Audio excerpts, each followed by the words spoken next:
My two kids, Sam and Robbie, are twins. They're 6 years old. A year ago, we were living in our old house, but something happened that led to us moving. It's a long and awful story. I lived in that house for 4 years.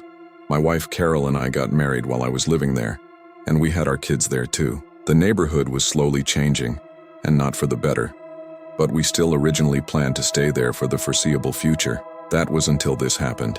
Our house was on a corner lot, and the house behind us on the intersecting road was hidden by tall trees and bushes, so we hardly ever saw those neighbors.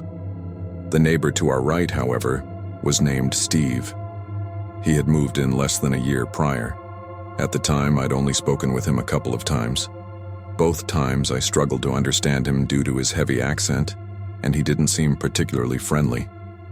2 of his upstairs windows overlooked our backyard. There wasn't much privacy, but I'd never seen lights on in either of those rooms. I assumed they were unused guest rooms or something similar. One summer day, Sam and Robbie were playing in the backyard with their blow-up pool and water guns while I was outside doing yard work.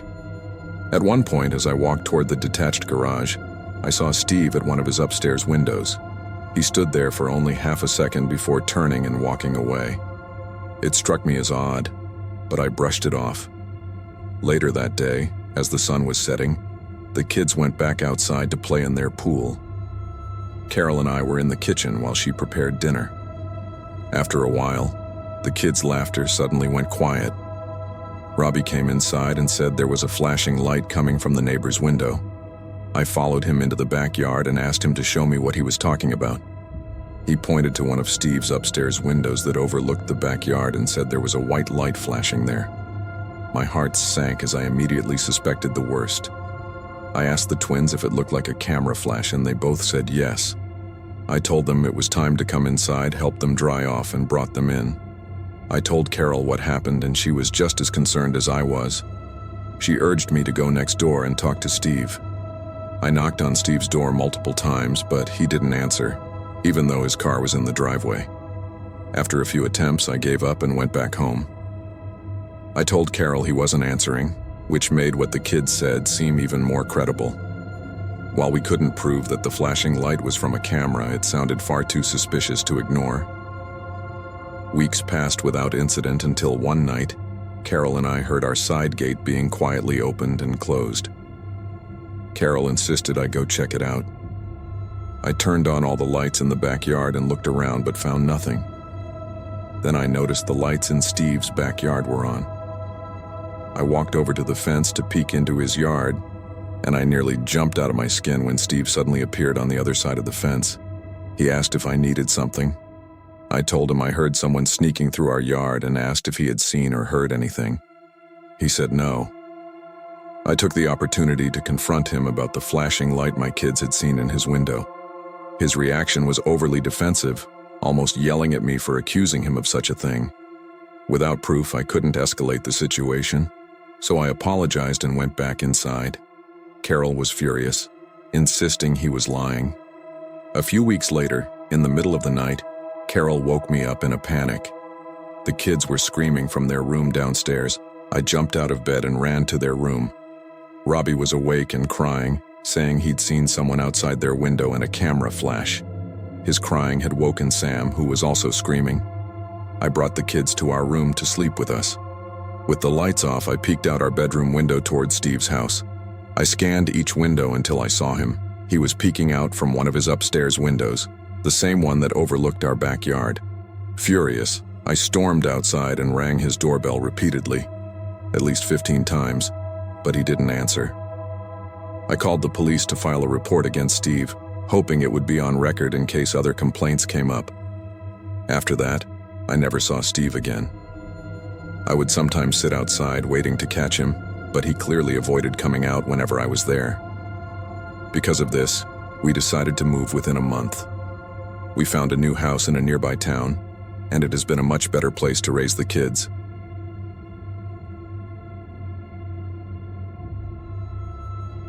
Last year, my fiancé and my mom passed away, one right after the other. After they died, I obviously fell into a deep depression. Though I thought I was pulling off the whole "I'm fine" act, my friends could clearly see through it. A close friend almost demanded that I move in with her and get out of the apartment I had shared with my fiancé for 10 years. She wanted me to start fresh, and while I didn't think I was ready to move on, the idea of not living alone was appealing. Plus, her apartment was in a much nicer neighborhood than the one I was currently living in, so I finally agreed. Living with her has been fantastic. Our schedules are opposite, me working days and her working nights, so we both get our alone time, but we also have at least one day a week off together to hang out. Moving has also allowed me to walk to work since it's so close. I thought that would be a godsend, but my 10-minute walk ended up causing a 2-month-long nightmare. One evening after work, I decided to sit in the park that's between my apartment and my job. While I was sitting there, a man approached me. He was almost handsome, if not a little rough-looking. Even though I live in an urban area with a high homeless population, it didn't occur to me that this man might be homeless. To me, he just looked like a mildly handsome guy in his 40s. I smiled and looked back down at my phone, expecting him to walk by, but he didn't. He asked me what time it was. When I looked up to tell him, I noticed all the random stuff he was carrying. A kid's chalkboard covered in nonsense scribbles, a paper bag full of old magazines and papers, and a steel shelf that might have once held CDs. Then I noticed he wasn't wearing shoes and his hands were filthy. That's when it finally dawned on me. This was not going to be a normal encounter. He started talking nonstop. Some of it was nonsense, some of it was coherent, but all of it was crazy. From what I could follow, he told me he had just been released from prison and was looking for a tattoo shop to get an F to Doc tattoo, which he said stood for Department of Corrections. Then he noticed a button on my bag with the logo for a local gay bar. He told me he had gone there one night and went home with a guy. Then he looked me up and down and said, "But young ladies are my problem." I gathered my stuff and left immediately. Now I love this apartment, but it has its drawbacks, which became glaringly obvious after this encounter. The apartment is on the first floor, and while I love the sliding glass doors that open from both the living room and my bedroom onto a gated patio with tables and grills for barbecuing, it's right on the street. The fence is clearly very easy to scale. One very early morning around 5 a.m., I woke up to a man screaming, "What the hell are you doing?" It was so loud and close that I thought it was coming from inside my bedroom. As it turned out, it was coming from outside. A neighbor had been leaving for work and discovered a man, the same man from the park, sleeping against my sliding glass door. The guy got scared off, and my neighbor checked on me. Once I calmed down, I chalked it up to a messed up coincidence. 2 weeks later, I was sleeping when I heard tapping on my sliding glass door. It was that same man again. I just lay there, frozen in fear, until he escalated to full-blown kicking on the glass. I turned on the light to grab my phone and he took off. I called the police and they came to take a report and review footage from the building's cameras. The footage confirmed it was the man from the park. More disturbingly, the hallway cameras showed that, on more than one occasion, he had slipped into the building behind a resident and sat in the lobby for several hours. At one point, he even went down the hallway and tried my doorknob, as well as my neighbors, to see if they were locked. He had even hidden in the mailbox room to avoid my roommate when she came home from work. The police think he either followed me from the park or had noticed me at some point when I was on the patio. It's been a few weeks now and I haven't seen him. No one has reported seeing him in or around the building either. My roommate bought me pepper spray, and my kind, albeit slightly overbearing, neighbor, a retired military guy and self-proclaimed gun enthusiast, checks on me nightly. I'm not as freaked out as I could be, but the whole experience has been incredibly unsettling.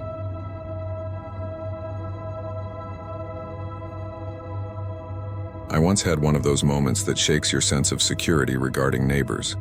I was 25 at the time, living in a quiet neighborhood where I thought everyone looked out for each other.